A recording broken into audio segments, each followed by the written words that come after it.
85 लाख कितने बच्चे ऐसे होंगे जिनका ईयरली पैकेज 5 लाख से ज्यादा होगा? Any guesses?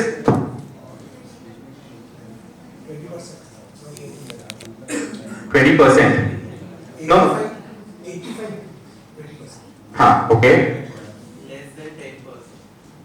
Okay, any more guesses? It's just 12,000. That's it. 85 lakh में से खाली 12,000 बच्चे ऐसे हैं जिनका 5 लाख से ऊपर का पैकेज है. Why we are here? It's a big question. So अब आप स्किलिंग के अंदर देखिए. स्किलिंग के अंदर 95% of our workforce is unskilled. 95%.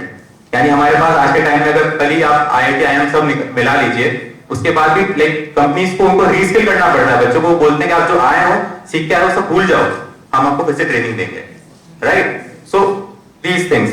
हर जगह पे एक्सेसिव और अनहेल्दी कंपटीशन है. आप सोशल मीडिया ले लीजिए, आप वर्क स्पेस ले लीजिए, आप स्कूल ले लीजिए, हर जगह like we are all after competing. You are trying to prove yourself over others कि हाँ I can do this better और आई डू. और आप ये चीज नहीं कर पाते हैं तो you feel somewhere out of the box, कि आपको लगता है कि नहीं यार आप थोड़ा you belong to a minority. उससे होता क्या है, लाइक स्ट्रेस, जेलसी, एंजाइटी, ये बच्चों के अंदर डेवलप होती है. इवन इन लाइक आप भी वो महसूस करते होंगे आपकी वर्क स्पेस के अंदर कितना कॉर्पोरेट कल्चर हर तरीके से आप देखेंगे कितना ज्यादा एनवायरनमेंट है वो टॉक्सिक हो रहा है. देन हमारा फेलियर्स को हैंडल करने की स्किल्स वो कहीं ना कहीं हम भूलते जा रहे हैं. हमें पता है सक्सेस होंगे तो क्या करना है, फेल होंगे तो क्या करना है, ये कोई सिखाता नहीं है हमें. राइट? जैसे आपने देखी होगी मूवी 3 इडियट्स ही छोड़े सबसे बेस्ट एग्जांपल. राइट? कि सक्सेस का मंत्र सबके पास है, कैसे ऐसे करना है, फेल होगा उसके बाद क्या. राइट? देन आप देखेंगे कोविड के बाद आपके health issues, anti depressants are on rise. Right? 20% increase हुआ है कोविड के बाद इन सबका. ठीक है? Then technological addiction. आज अगर आप देखेंगे तो हर आपके फोन के अंदर एक सेटिंग्स के अंदर स्क्रीन टाइमर होता है कि कितना आप यूज करते हैं. ठीक है? तो एक normal Indian, this is the report of state of mobile report 2023. तो Indian spend 5 hours daily on phone. Right? And अगर आप ऑटोमेशन की बात कर रहे हैं, चैट जीपीटी, एआई, आज के टाइम में 70 to 75% आपकी जो जॉब्स हैं सब चली जाएगी. राइट? हर एक जॉब आप कर सकते हैं वो एक रोबोट आपसे बेटर कर सकता है. एक आर्टिफिशियल इंटेलिजेंस मशीन जो है वो आपसे कई गुना बेटर कर सकती है. देन आप ये सब पढ़ के और then how do you stand out? Right? That is a big question. फिर आपका सबसे बड़ा इशू ड्रग्स, अल्कोहल. अगर आप देखेंगे तो पास्ट 8 इयर्स में 70% इंक्रीज हुआ है. एंड ये बच्चे क्यों करते हैं? Either to stay in the fashion, ये सब फॉलो कर रहे हैं और मैं नहीं करूंगा तो आई फील आउटडेटेड ऐसा, और to cope up with the stress. Right? So this. And अगर आप देखेंगे तो इन टर्म्स ऑफ फैमिलीज, तो पहले जॉइंट फैमिली कम्युनिटी में वैल्यू होती थी. राइट? हम आपस में मिलकर रहना सीखते थे और ग्रो करना सीखते थे. आज हम धीरे धीरे न्यूक्लियर फैमिली की तरफ आगे बढ़ रहे हैं. Right? So why the current education model is unable to address these challenges. ठीक है? तो बेसिकली अगर हम देखें तो 3 ह्यूमन लाइफ कंडीशन प्रिंसिपल्स हैं. ठीक है? First is individuality, second is curiosity and third is creativity. पर इसकी जगह हो क्या रहा है? इंडिविजुअलिटी जगह आई है कंफर्मिटी. राइट? आपको बताया जाता है कि आपको ये करना है, ऐसे करना है. ठीक है? आपको बता दिया कि ये सब्जेक्ट जो है सबसे पिरामिड में सबसे टॉप पे है. ठीक है? जो आपके पीसीएम ले लीजिए ये सब. फिर उसके बाद बताया जाता है आपको कि जो भी उसके बाद ये जॉब्स, ये सेक्टर्स बहुत अच्छे हैं. राइट? अगर आज मैं आपसे पूछूं कि अगर आपका बच्चा लेट्स से डिजाइन, आर्ट्स इसमें आना चाहेगा, राइट? तो मतलब हो सकता है हम as a modern like family हम सपोर्ट करें, लेकिन फिर भी as a percentage of all like our society कितने लोग अग्री करेंगे? लेकिन उसी जगह अगर आज मुझे गुची, लुई विटॉन ऐसे बड़े बड़े ब्रांड्स के मेरे को कपड़े खरीदने हैं या फिर चीजें लेनी है तो will go for it. Right? हमें लगेगा यार इट्स वेरी स्टेटस सिंबल है, हमें खरीदना है. लेकिन बच्चा अगर वो उस लाइन में जाना चाह रहा है तो शायद हम उसको उतना सपोर्ट नहीं करेंगे. करेक्ट? देन क्यूरियोसिटी की जगह आज क्या हो रहा है? कंप्लायंस. आपको मतलब by nature we are natural learners. Since stone age हमने नेचर से सीखा है कि कैसे लाइफ जीनी चाहिए. राइट? और हम अब टीचिंग और लर्निंग की जगह क्या कर रहे हैं? हम टेस्टिंग, कंपटीशन. राइट? कि अगर आप इतना इतना स्कोर करते हो तो आप यहाँ स्टैंड करते हो और इतना करते हो तो आप बैक डायमेंशन या फिर उस तरीके से. ठीक है? देन क्रिएटिविटी क्या आ रहा है? Culture of standardisation. आपने हर चीज एक स्टैंडर्ड फिक्स कर दिया है. if you see in Finland, so there are no like exams till आप 8-9 तक भी नहीं है, लेकिन बीच बीच में मतलब आप कहेंगे कि बहुत अलग अलग तरीके से उनको एसेस किया जाता है, उनकी प्रैक्टिकल स्किल्स के हिसाब से, ठीक है, उनको कैसे उनका पोटेंशियल है वो लेके हर बच्चे का अलग अलग रिपोर्ट कार्ड बनाया जाता है, करेक्ट। तो इससे स्टैंडर्डाइजेशन से रिलेटेड एक छोटी सी स्टोरी है, I will share with you. So एक रूम होता है, उसमें 8 बंदर जो होते हैं उनको प्लेस कर दिया जाता है, फिर एक ऊपर से एक लैडर लगा के ऊपर से बनाना आप हैंग करते हैं, ठीक है।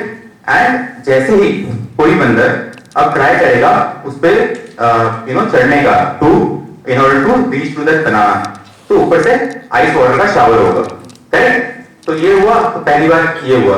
सेकेंड टाइम जब ऐसा हुआ कि मतलब किसी बंदर ने कोशिश करी जाने की, तो सबको पता था कि आइस वाटर का शावर होगा, उसने उसको पीछे खींचने का ट्राई किया, राइट, कि नहीं ऐसे मत करो, हम सब सफर करेंगे तुम्हारी वजह से। लेकिन इस केस में आप देख रहे हैं इस केस के अंदर कोई भी आइस वाटर शावर हो नहीं रहा है, करेक्ट। फिर इसके बाद क्या होता है, इन बंदरों में से एक बंदर को रिप्लेस करके अलग ब्रीड का बंदर लेके आते हैं, ठीक है। तो we again try the same thing, उसको तो पता नहीं क्या हो रहा है यहाँ पे। जब ये करता है तो बाकी सारे बंदर जो है वापस उसको खींचकर मारने लगते हैं, ये like you are doing a wrong thing, तुम्हारी वजह से वी ऑल सफर, ठीक है। देन उसके बाद क्या होता है, वो अटेम्प्ट करना छोड़ देता है, फिर एक बंदर को वापस रिप्लेस करके एक बंदर नया आता है। सो अब इसके अंदर ये होता है कि जब वो फिर से ट्राई करता है तो बाकी सब तो उसको पकड़ के मार ही रहे हैं, जो उसकी ब्रीड का बंदर है पहला जो, वो भी उसको पकड़ के मार रहा है, करेक्ट। सेम गोस, फिर ऐसा होता है, फिर अगेन एक पॉइंट ऐसा आता है कि जब सारे बंदर नई ब्रीड के आ जाते हैं, बट स्टिल कोई भी ट्राई नहीं करता उस बनाना को रीच आउट करने का, बिकॉज दे नो के हमारे साथ क्या हो सकता है। सो this is what is happening in right now in the society, कि आपने एक सेट ट्रेडिशन स्टैंडर्ड्स फॉर्म कर दिए हैं। These bananas represent innovation, creativity, curiosity, है ना। जैसे आप कुछ ऐसा ट्राई करने की कोशिश करते हो तो बाकी सोसाइटी या आपके सोकल स्टैंडर्ड्स होते हैं, सोसाइटी के नॉर्म्स होते हैं, तो they try to pull you down and don't make you don't let you go for that creativity और इनोवेशन, करेक्ट। सो अगर हम यहाँ पे देखें तो education is the cause of all this issues, right. Seems a bit strange, but you know in the later slides you will come to know. But how did we land up here? The question is, how did we land up here? So there was this person called Lord Macaulay. उन्होंने 187 years पहले ये चीज बोल दी थी कि India जब वो आया तो देखा कि like such rich heritage, education system, सब कुछ बहुत बढ़िया, तो यार अगर हम यहाँ पे आ गए तो उसको रूल कैसे करेंगे, करेक्ट। तो उन्होंने सोचा कि हम इनकी जो बैकबोन है, दैट इज देयर एजुकेशन, उसको चेंज करेंगे।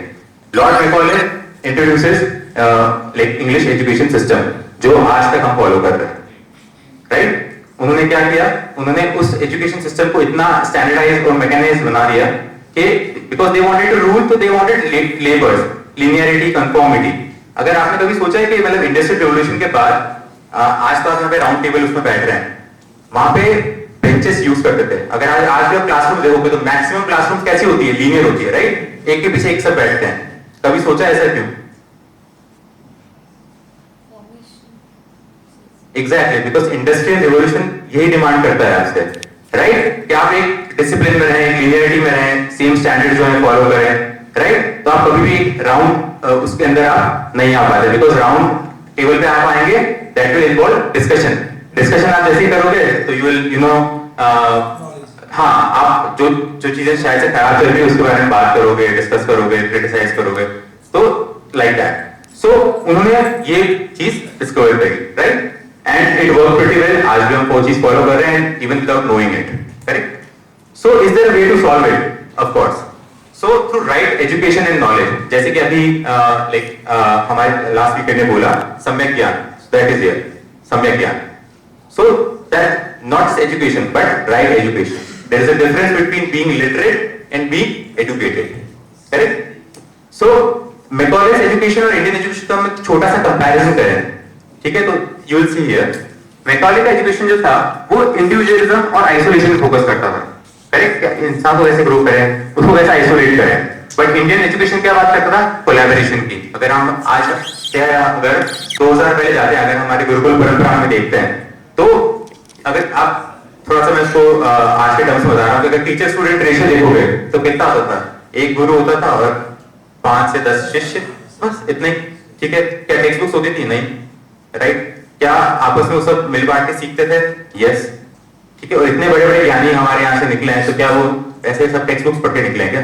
No, but they you know knew how to be together and learn together, correct. Then वहां पे हमेशा फ्रेगमेंटेड लर्निंग होती थी मैकॉले के अंदर, या हो रही है रादर। साइंस, मैथ्स, ह्यूमैनिटी, सबको अलग अलग एज डिसिप्लिन आपको समझा के पढ़ाया जाता है कि ये डिसिप्लिन अलग है और वैल्यू। एक मॉरल साइंस की क्लास होती है 8 पीरियड, वो भी लास्ट में होती है, बीच में नहीं होती है। कभी किसी के स्कूल में फर्स्ट पीरियड मॉरल साइंस की क्लास हुई है क्या? नहीं, राइट। वो हमेशा लास्ट में होती है कि ठीक है, लास्ट में बच्चा जाएगा थोड़ा सा थोड़ा चिल हो जाए, थोड़ा सा आराम से रिलैक्स करके और थोड़ा मस्ती वस्ती करके चला जाए। Just name check in moral science classes, okay. तो हमारे यहाँ पे क्या होती थी? थीम बेस्ड होलिस्टिक लर्निंग होती थी, जहाँ पे आप सिर्फ माइंड पे नहीं बल्कि बॉडी, सोल, आपका फिजिकल एजुकेशन। आज हमारा अगर हम पिरामिड देखें तो क्या होता है? सबसे पहले साइंस, मैथ्स, ठीक है, उसके नीचे आता है आपका सोशल साइंसेस, उसके नीचे आता है ह्यूमैनिटीज, उसके नीचे आता है आर्ट्स और उसके नीचे आता है फिजिकल एजुकेशन, करेक्ट। अगर ऐसा ही होता है, इवन इन माय स्कूल क्या होता था कि जैसे हम 10th से 11th में साइंस लिया हमने, and I was like very good at basketball and cricket, लेकिन हमारी सारी जो को करिकुलर एक्टिविटीज है उनको उन्होंने रेस्ट्रिक्ट कर दिया, या फिर उनको कम कर दिया। आपको पढ़ना है, आपके फिजिकल एजुकेशन से पीरियड होते हैं वो कम होने लग गए, राइट। देन मैकॉले के अंदर क्या फॉलो होता है? 3 hours reading, writing and arithmetic, ठीक है। बट हमारे यहाँ पे क्या होता है? हम संस्कार की बात करते हैं, वैल्यूज की बात करते हैं, एथिक्स की बात करते हैं, correct. And like I said कि वहां पे मोस्टली माइंड ड्रिवन आप एजुकेशन जो है प्रोवाइड करते हो, और यहाँ पे आप क्या, आप पूरा माइंड, बॉडी एंड सोल तीनों को इंटीग्रेट करके आप चीजें आगे समझने की और अपने आप को समझने की कोशिश करते हो, right. Because ultimately it's all about understanding yourself, right. So schools must be temples of learning, not factories of knowledge. और अनफॉर्चुनेटली ऐसे मंदिर बहुत कम बचे हैं आज देश में, करेक्ट। डू यू एग्री और नॉट? यस। सो ऐसे कुछ मंदिर में हमने प्रयास किया कि हम जाके और वहां पे एक रिसर्च करके आए, करेक्ट। तो उनमें से अभी लाइक इट्स बिगिनिंग फेज, तो I personally went to these 12 schools, और यहाँ पे मैंने रिसर्च किया कि like these are the best schools by the way in the country right now, and I plan to travel across India and find such best schools from Ladakh to Kanyakumari, correct, and see what they are doing good, what can be learned from them, and what are still these schools lacking, correct. So you can go through it. Also I'll share this PPT later on, so आप आराम से इस चीज को देख सकते हैं, correct. So इनके अंदर कुछ मॉडर्न ऑल्टरनेट स्कूल्स हैं, गुरुकुल्स हैं, ठीक है, वो trying to deliver education apart from main stream education, जो मैकॉले के एजुकेशन हम कह सकते हैं। तो आपके साथ में कुछ ज्यादा, तो बिकॉज ऑफ टाइम कंस्ट्रेंट ज्यादा मैं शेयर नहीं कर रहा हूँ, कुछ पिक्चर्स में शेयर करना चाहूंगा आउट ऑफ मेनी पिक्चर्स जो मुझे थोड़ा इंस्पायरिंग लगी, okay. So this is a open classroom, okay.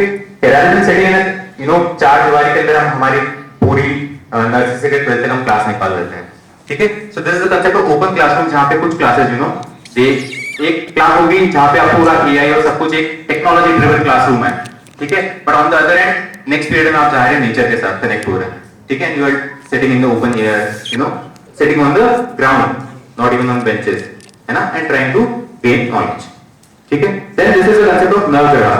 सो इसमें क्या है कि देयर आर 9 ट्रीज, ठीक है, with their own significance, their aura, their medicinal properties, correct, and how they are giving the society or the campus itself a different perspective. Then there is a circular classroom, like I told you, right, which involves discussions, debates, right. Then this is a vertical grouping. So vertical grouping में क्या होता है कि like people from 3 age group, let's say 3rd, 4th, 5th, 6th, 7th, 8th, इस तरीके से 3 age group के बच्चे जो हैं एक क्लास में बैठते हैं, करेक्ट, और एक टीचर उसको पढ़ाता है, ठीक है। आपने देखा होगा कई ऐसे कंसेप्ट होते हैं बीट इन सोशल साइंसेज और इवन इन मैथ्स, जो कि हर स्टैंडर्ड में आते हैं, राइट। फ्रैक्शंस 9th में भी आएगा, 10th में भी आएगा, ऐसा, ठीक है। So they teach them all together in a one go, right, कि आप एक ही गो के अंदर कैसे पढ़ा सकते हैं। And second advantage of this is कि peer to peer learning, right, कि जो जैसे बड़ा बच्चा है और छोटा बच्चा उस चीज को समझ नहीं पा रहा है तो उसको समझाएगा कि नहीं आपने ये सीखा, अगले दिन क्या होता है, अगले दिन जब टीचर पूछेगा कुछ, राइट, कि लाइक Q&A सेशन हुआ आपका, ठीक है, तो अगर पूरी जो भी आपका असाइनमेंट मिला पूरी क्लास प्रिपेयर्ड नहीं है, एक बच्चा उसको आंसर नहीं कर पा रहा है, टीचर वोंट टीच, ठीक है, जब तक हर एक बच्चा रेडी नहीं है तब तक टीचर आगे नहीं पढ़ाएगा, correct. Then this is a wall painting, आपको लग रहा होगा कितना अच्छा आर्टिस्ट है, but this is a 10th class kid, ठीक है, पूरी 10th क्लास के बच्चों ने मतलब मिलके, not just one person but बहुत सारे ने मिलके, और this is a valley school इन बैंगलोर, तो पूरे स्कूल की जितनी भी दीवारें हैं सब कुछ है उन्होंने खुद ने मिलके इसको पेंट किया है। इतनी फ्रीडम उनके पास है कि वो जाके और अपना कंसेप्ट डिजाइन करके आर्ट टीचर के साथ जो भी उनसे शेयर कर सके और पूरी चीज डिजाइन कर सकते हैं। After a couple of years when they think you know we need to change the design, we need to upgrade, कुछ नया आइडिया है, then again they redraw it, ठीक है। This concept I really like, this is called book relay. तो एक book होती है, ठीक है, it goes through n number of peoples, इस केस के अंदर अराउंड 60 बच्चों ने एक सिमिलर बुक पढ़ी, ठीक है, इट टुक अराउंड अराउंड रफली 2 मंथ्स, इस दो मंथ के दिन सब बच्चों ने वो बुक्स एक बार पढ़ी। Then after that they had a discussion, group discussion, सब आया, सबका लाइक वेरी कोइंसिडेंटली सबका अलग अलग पर्सपेक्टिव था, अलग नैरेटिव था उस बुक को समझने का, अंडरस्टैंड करने का। हमको लगता है कि एक बुक का एक ही मीनिंग हो सकता है, but there are multiple meanings, right. Then this quote I really like, teacher thinks I know and you don't know. A facilitator thinks कि you already know, I will help you out, find out more. Correct? So हमारे लिए teacher ये नहीं कि वो बताएगा आपको ये करना है और ये नहीं करना है। टीचर आपके पोटेंशियल को डेवलप करेगा, करेक्ट? कि आप कुछ जाने कि what is your potential, जब आपको पता लग गया, then teacher will guide you in that direction if required, right? So, कुछ लर्निंग्स मैं आपके साथ शेयर करना चाहूंगा जो मेरे इस सर्वे के थ्रू निकली।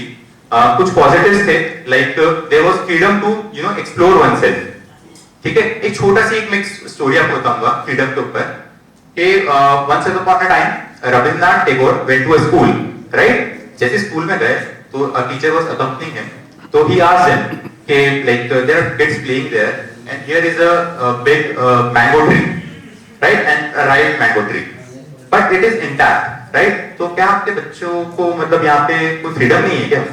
तो इसे नहीं सर, देखिए सर खेल रहे हैं बच्चे आप प्लेग्राउंड में, तो इसे कि जब एक पूरा राइट मैंगो ट्री यहाँ पे है, एक बच्चा भी एक मैंगो प्लक करने की कोशिश नहीं कर रहा है, तो do you call this a freedom? So this is you know different notion of like freedom. Then there was like so positive environment in the classroom, कोई हायरार्की नहीं थी टीचर्स और बच्चों के बीच में। टीचर्स बच्चे ऐसे बात करते हैं जैसे मुझे लग रहा था कि लाइक पेरेंट्स अपने बच्चों से बात कर रहे हैं, राइट। आपस में आराम से वो आप उनको एक्सेस कर पा रहे थे और उनसे शेयर कर पा रहे थे चीजें, आपस में बच्चे मिलजुल के यू नो चीजें सीख रहे थे, right. Then there was curiosity and critical thinking in their mindset, they didn't you know just जो टीचर पढ़ा रहे हैं पढ़ लिया आके और आगे अगले दिन को चीज बता दी, right. Then there was no hierarchy, like I said, in the teacher-student relationship, or neither in the subjects. Right?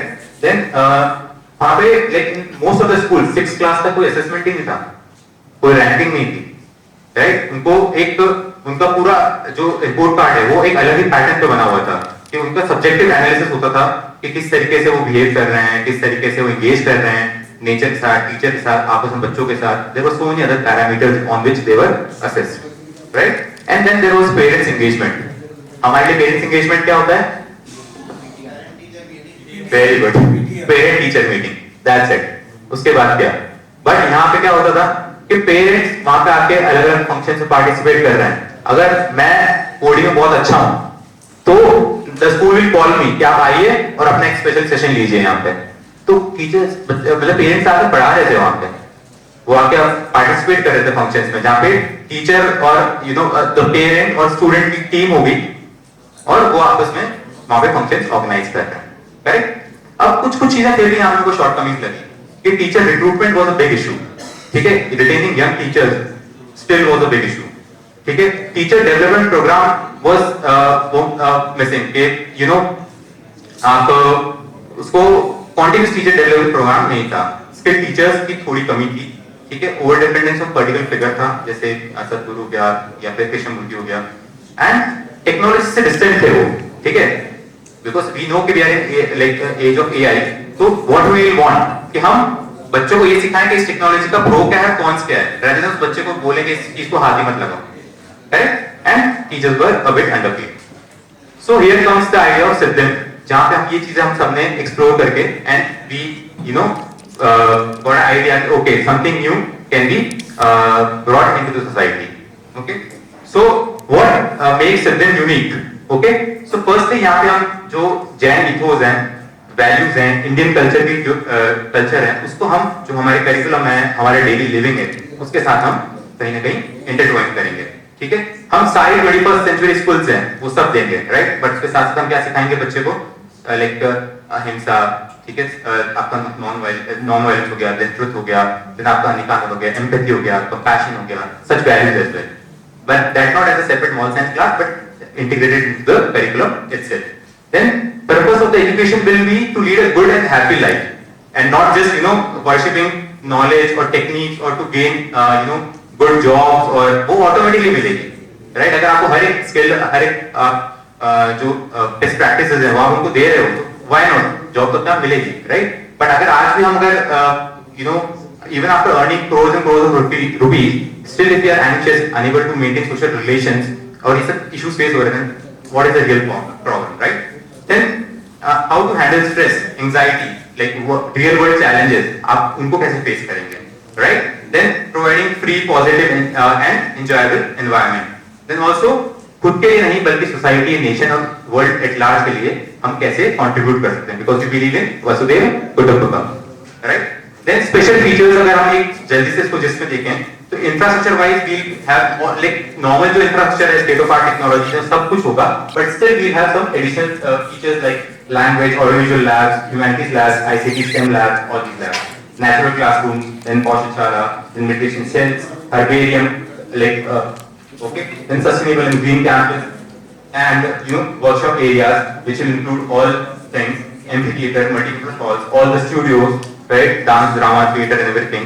Then teaching methods will be experiential and project-based learning, excess use of stories and examples.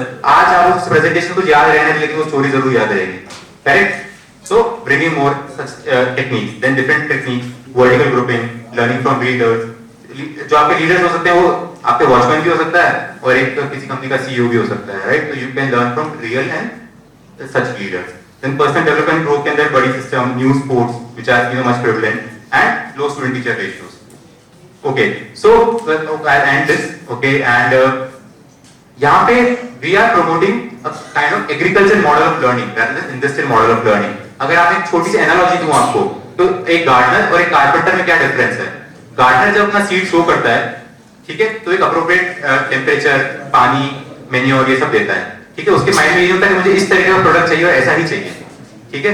But on the other hand एक carpenter जो होता है, what he will do कि उसके mind में set output है कि मुझे इस तरीके की चेयर चाहिए, ऐसा चाहिए, और जब तक वो नहीं आता तब तक उसको वापस से बनाता रहता है, रिपीट करता रहता है. तो we want to create more gardeners rather than carpenters. And at last there are three kind of peoples, those that are immovable, जो कुछ बैठे हैं पैसे से कुछ करते नहीं है. those that are movable, okay, right, जो कि कुछ डिस्कस करते हैं. lastly are the who can move, जो कि एक्शन की बात करते हैं, which is Siddham. Thank you.